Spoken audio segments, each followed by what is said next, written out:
नमस्कार। ऊर्जा में आप सभी दर्शकों का हार्दिक स्वागत है। पिछली बार हमने गुरुजी से स्किल्स के बारे में जाना। किसी व्यक्ति का एक से ज्यादा हुनर को जानना बहुत जरूरी होता है। उस हुनर का दुरुपयोग नहीं होना चाहिए ताकि किसी की हानि न हो पाए। तो आइए अगले मंगल के बारे में जानते हैं हमारे गुरुजी श्री गोयनका जी से।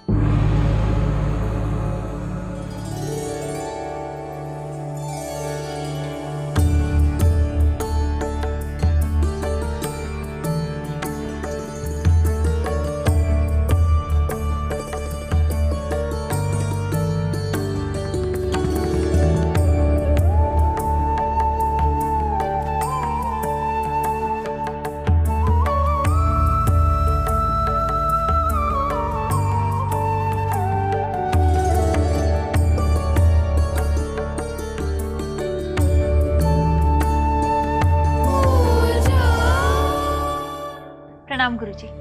सुखी हो बेटी। प्रणाम माता जी। गुरुजी, आज हम आपसे अगले मंगल के बारे में जानना चाहेंगे। बेटी, अगला मंगल है पुरानी भाषा में विनयो च सुशिक्षितो, माने एक और बात सीखता है, अपने पर संयम करने की, रोकने की। मान लो शिल्प सीखी, कोई टेक्नोलॉजी सीखी और मन में ऐसा भाव जागे कि मेरी ये टेक्नोलॉजी से मैं ऐसे वेपन्स बनाऊं जिससे मास डिस्ट्रक्शन हो, केमिकल वेपन्स बनाऊं, बायोलॉजिकल वेपन्स बनाऊं जिससे लाखों आदमियों का नाश हो। ऐसा भाव आता है मन में तो वो शिल्प का दुरुपयोग हुआ। उस पर रोक लगे, अंदर से खुद संयम करे कि मैं कोई गलत तरह का काम, शिल्प के रास्ते कहीं से गलत काम नहीं करूंगा। गुरुजी, इसके बाद कौन से मंगल की बारी आती है? बेटी, पढ़ लिया, लिख लिया, शिल्प भी जान लिया, व्यवहार करना नहीं आया, बोलना नहीं आया, बातचीत करनी नहीं आई, ठीक से बातचीत नहीं करेगा तो स्वयं भी दुखी रहेगा, अपने परिवार वालों को दुखी करेगा, अपने मित्रों को दुखी करेगा, समाज के अन्य लोगों को दुखी करेगा। बहुत जरूरी है बोलना सीखे। कैसे बोले? ऐसी वाणी नहीं बोले जिससे स्वयं भी दुखी हो जाए और भी दुखी हो। तो ये वाणी कैसी बोलनी चाहिए, ये सीखना भी एक उत्तम मंगल है। सुभाषित वाणी हो, धर्म की वाणी हो, प्यार की वाणी हो, सच्चाई की वाणी हो। इनमें सबसे प्रमुख है सच बोलना। आदमी जब झूठ बोल के किसी को ठगना चाहता है तो उसको होश नहीं रहता, मैं किसको ठग रहा हूं, अपने आप को ठग रहा हूं। ऐसी आदत बना रहा हूं कि अपना मतलब साधने के लिए झूठ बोलो। तो ऐसी आदत हमेशा हानिकारक होगी, क्योंकि सत्यमेव जयते नानृतम, झूठ की जीत नहीं होती, हमेशा सच की जीत होगी। हमेशा ये नियम रखेगी, बोलेंगे सच ही, लेकिन सच बोलने में भी हमेशा ख्याल रखेंगे किसी को मन दुखाने की बात नहीं करेंगे। और एक बात ख्याल रखनी होती है कि बोलने में कभी कभी एक पागलपन होता है कि अपनी प्रशंसा बढ़ा चढ़ा के की, दूसरे की निंदा बढ़ा चढ़ा के की। धर्म की बात नहीं हुई। हमारे जो संत हैं, बार बार उन्होंने कहा कि ये जो परनिंदा की बात है, पर निंदा सम अग नहीं भाई, दूसरे की निंदा करने से इतना बड़ा पाप है, क्योंकि भीतर से हमने अपने मानस को मैला करना शुरू किया, तब ना ऐसा करेंगे। तो अपने यहाँ के परवर्ती कवियों ने कहा, तुलसी जे कीरत चाहिए, माने जो कीर्ति चाहिए अपनी, पर की कीरत खोए, दूसरे की कीरत को नष्ट करके अपनी कीरत जो आदमी जमाना चाहता है, अपना यश, अपनी प्रशंसा कायम करना चाहता है, अरे तिनके मुंह मसी लागी है, उनके मुंह पर कालख लगती है। और कालख भी ऐसी कि मिटे न मरिए धोए, सारे जीवन भर धोता रहेगा, वो कालख मिटने वाली नहीं है। तो कभी भूल करके भी ऐसा काम न करे कि अपनी प्रशंसा, अपना यश, अपनी कीर्ति के लिए किसी दूसरे की कीर्ति को नष्ट करने का काम गलत काम है, सुभाषित नहीं है। अपनी बड़ाई क्या करे? अगर कोई गुण है अपने में तो अपने आप मालूम होगा, लोग जानेंगे। स्वयं अपनी बड़ाई क्या करे? तो कहा बड़े बड़ाई ना करे और बड़े न बोले बोल, हीरा मुख से ना कहे कि मेरा लाख टका है मोल। हीरा कब कहने जाता है कि मेरा लाख टका मोल है? जानते हैं लोग कीमती है। ऐसे ही आदमी में गुण आएंगे तो अपने आप लोग जानेंगे ये गुणवान व्यक्ति है। उसको ये कहने की जरूरत नहीं मैं कितना गुणवान, मैं कितना गुणवान। ये समझने की बात है। सुभाषित इस दिशा में भी होना आवश्यक है। विद्यार्थी जीवन में ये सारे गुण आने चाहिए ताकि आगे सारा जीवन हमारा सुख शांति से बीते, हम भी सुख शांति से रहें, औरों के लिए भी सुख शांति का वातावरण निर्माण करें। इसलिए सुभाषित हमेशा बोलने में अच्छी वाणी ही बोले। जी गुरुजी, वाणी ही व्यक्ति की सही पहचान जाहिर करती है। बिल्कुल। और उतना ही कठिन है उस पर कंट्रोल करना। गुरुजी, आपसे बातचीत जारी रहेगी, लेकिन एक छोटे से ब्रेक के बाद। एक बार फिर आप सभी दर्शकों का ऊर्जा में स्वागत है। गुरुजी, जैसा कि आपने अभी कहा कि हमारी वाणी हमेशा मधुर होनी चाहिए, पर ऐसा कई बार होता है कि हम कड़वी बातें बोल जाते हैं, अपने आप पर कंट्रोल नहीं रहता। तो फिर ऐसा क्यों होता है? वही तो सीखना है ना बेटी। हमारा स्वभाव बिगड़ गया कि जब बोलते हैं तो ऐसी वाणी बोलते हैं जिससे लोग दुखी हों, हम भी दुखी हों, लोग को भी दुखी करें। आखिर आदमी बोलता किस लिए है? कि कोई सुने, और सुने तो सुनकर खुश हो, सुने और सुनकर व्याकुल हो। तो क्या बोलना हुआ ये? ना बोलना अच्छा, मुंह बंद रखते। तो इसको खूब समझना चाहिए कि मैं क्या बोल रहा हूं, कैसे बोल रहा हूं। तो अपने यहाँ एक वाणी चलती है, कर्कश बोले कागलो। कागलो माना कौआ। कौआ बहुत कर्कश बोलता है। कर्कश बोले कागलो और कोयल मीठा बैण। कोयल बोलती है तो बहुत मीठे, आवाज दोनों की है। एक कर्कश है, एक मीठा है। एक हियो व्याकुल करे। एक का बोलना ऐसा है कि व्याकुल कर देता है, लोगों के हृदय में व्याकुलता भर देता है। और एक बढ़ावे चैन। और दूसरे का बोलना ऐसा है जिसे सुनकर के मन में बड़ी शांति, बड़ा चैन, बड़ा सुख मालूम होता है। तो हमें समझना चाहिए कि मैं बोल रहा हूं, उसका असर दूसरों पर क्या पड़ रहा है। ये होश नहीं है तो बुरी आदत में पड़ गया, उसे बदलना होगा। ये जो विष हमारी वाणी में है बहुत खतरनाक है, कंट्रोल करना जरूरी है। तो कहा कांजी का सा विष भरया। कांजी होती है विष की तरह, और बोलिया बचन कठोर। विष भरे वचन बोलता है कांजी के। मणा दूध न फाड़ता। मणो दूध है, कांजी के 2 बूंदे पड़ेगे पड़ जाएगा। मणा दूध न फाड़ता, जरा न आयो जोर। क्या किया? बोल ऐसे बोल दिए कि जहां मैत्री का माहौल था, दूध था इतना अच्छा, सारा वातावरण दूध से भरा हुआ, फाड़ दिया उसे, हानि कर ली ना।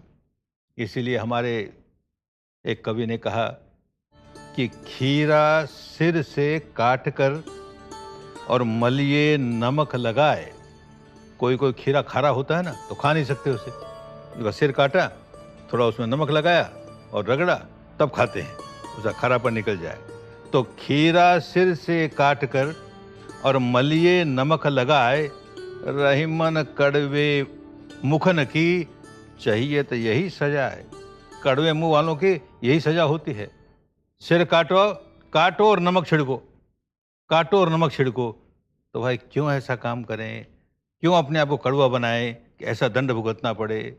जगत दुखी विष बचन से, दुख स्वयं भी पाए। लोगों को दुखी बनाता है, खुद भी दुखी होता है। परिणाम क्या होता है? देख विषैले सांप का मुंह कुचला ही जाए। सांप का मुंह जहर है उसमें, तो जब देखेंगे तो पहले उसका मुंह कुचलेंगे। जान से मारने के पहले उसका मुंह कुचलेंगे।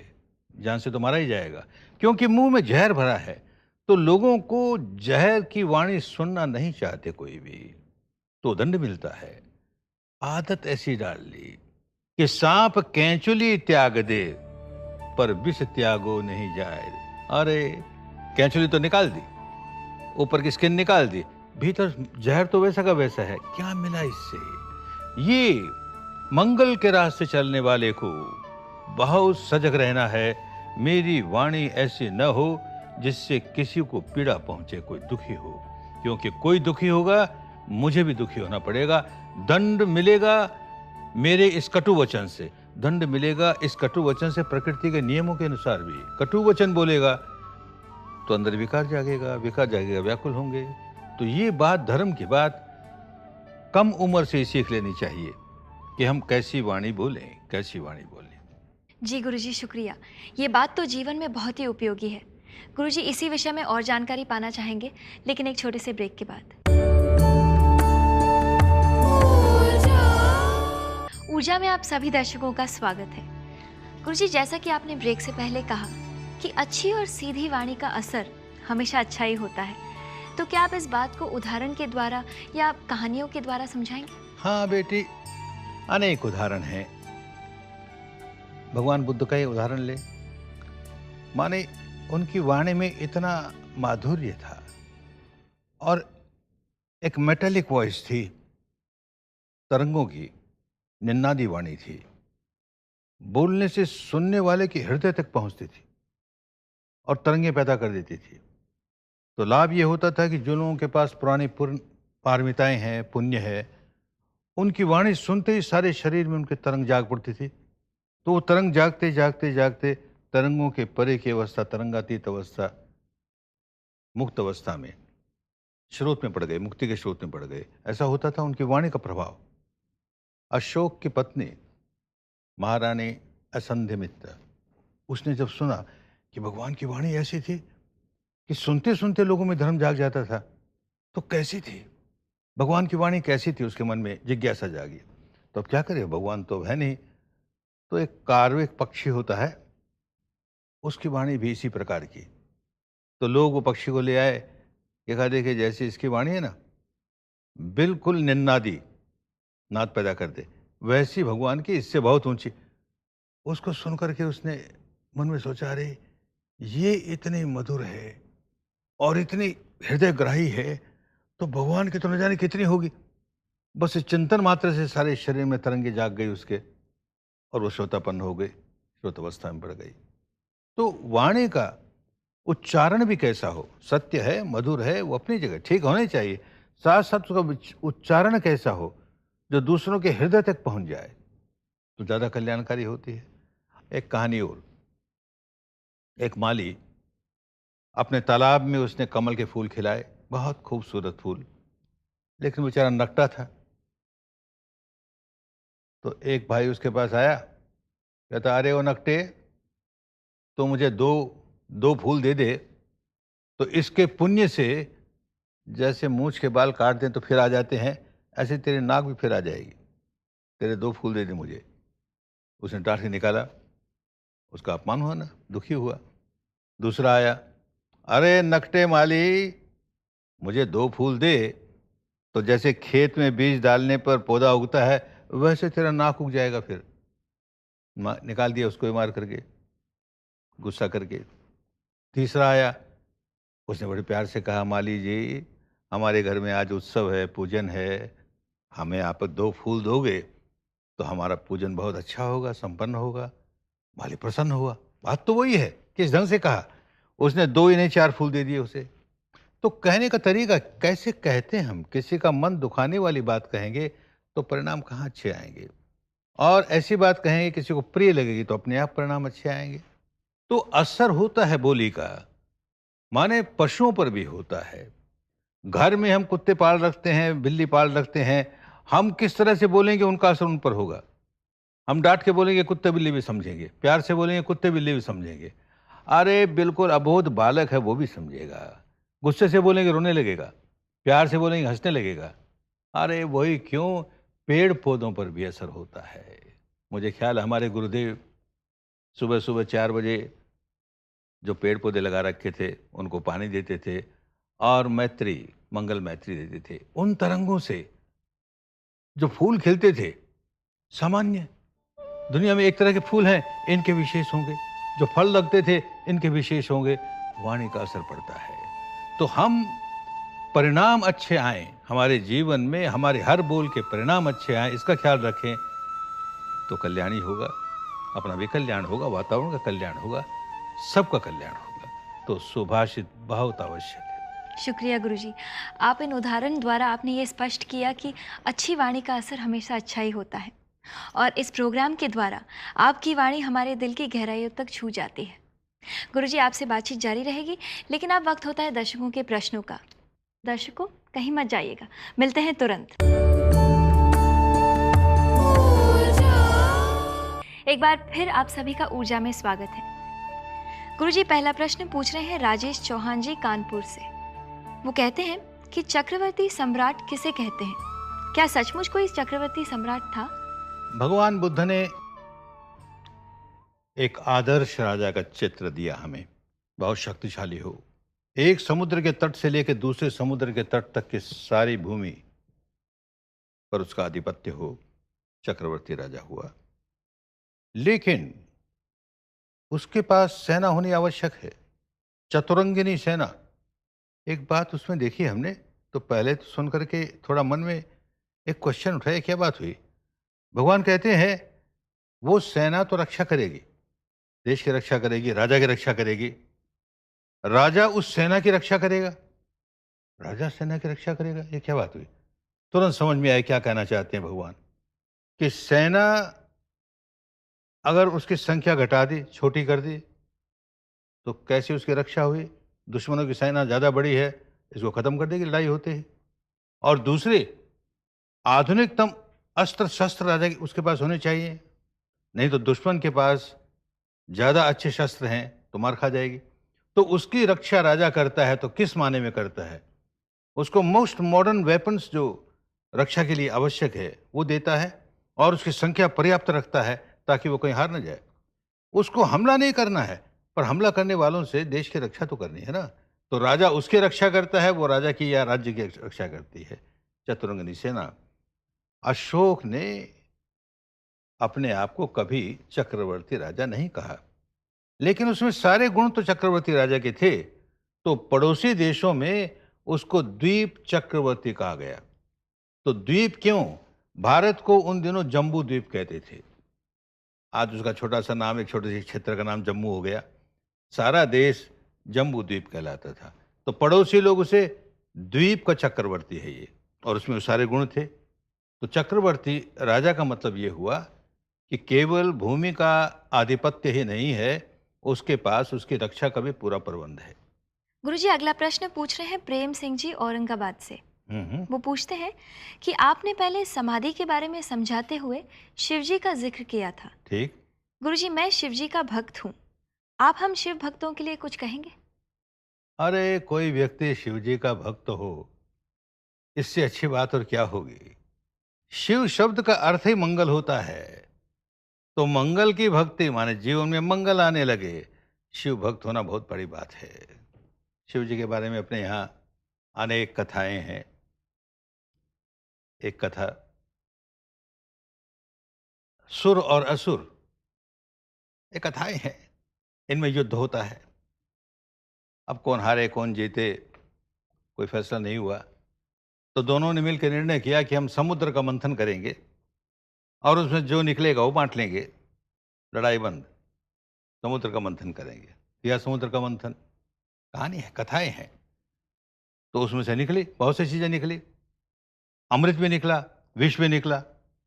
अमृत तो सब पीना चाहे, विष कौन पिए? अब कैसे बांटे उसको? कठिनाई खड़ी हो गई। तो शिव जी कहते हैं मत घबराओ भाई, अमृत तुम लोग पी लो सब, ये विष लाओ मैं पी लूंगा। विष पी गए, हलाहल विष पी गए, कंठ नीला हो गया, तो इसलिए नीलकंठ कहलाए। कंठ नीला हो गया, माथे पर शिकन नहीं है। माथे पर शिकन तो वैसे भी नहीं है, सारे शरीर पर नाग लिपटे हुए हैं, काले नाग लिपटे हुए हैं, और ये शांत हैं, चेहरे पर कोई शिकन नहीं। अब हलाहल विष पी लिया, शांत हैं। शांत हैं, इसका एक प्रतीक, अपने यहाँ सारी बातें प्रतीकों की भाषा में, संकेतों की भाषा में कही गई। एक प्रतीक, माथे पर चंद्रमा लगा दिया, चंद्रमा की तरह शीतल है इसका माथा, इसके माथे में गर्मी नहीं आई, इतना जहर पी करके भी। उतने से बस नहीं हुआ, तो सिर पर से गंगा, हर हर हर हर गंगा बहती है, और शीतलता। ये क्या हर हर गंगा है? जब साधना करते हैं तो एक अवस्था शीघ्र आ जाती है जो सारे शरीर में हर हर गंगा, हर हर गंगा, सिर से पांव तक एक प्रवाह चलता है चैतन्य का, और उसमें आदमी बिल्कुल शांत और सुखी रहता है। शिव का भक्त हो और ऐसा अभ्यास करे नहीं तो भक्ति ठीक नहीं हुई। उस तरह का अभ्यास करें। हर हर गंगा अपने भीतर चलनी चाहिए। एक व्यक्ति शिव का भक्त है, शिव के गुणों को याद करे। प्रतीकों की भाषा में कहा गया, कैसे भी कहा गया, गुण हैं, उन गुणों को हमारे जीवन में कैसे धारण करें, तो फिर शिवरात्रि मनानी कल्याणकारिणी हुई। शिव का भक्त होना कल्याण की बात हुई। बहुत बहुत शुक्रिया गुरुजी। गुरुजी, इसी बात को ध्यान में रखते हुए आज का एपिसोड यहीं पर समाप्त करेंगे। प्रणाम। बहुत सुखी हो बेटी। प्रणाम माता जी। दर्शकों, मैं उम्मीद करती हूँ कि आपको हमारा ये एपिसोड ज़रूर पसंद आया होगा। आप हमें अपने प्रश्न और सुझाव ज़रूर लिख भेजिए। हमारा पता है ऊर्जा G network, PO bag number 1, अंधेरी ईस्ट, मुंबई 99, इंडिया, TVC। आप हमें ईमेल भी कर सकते हैं response@znetwork.com। अगले हफ्ते इसी दिन इसी समय देखना ना भूलिए आपका अपना प्रोग्राम ऊर्जा। नमस्कार।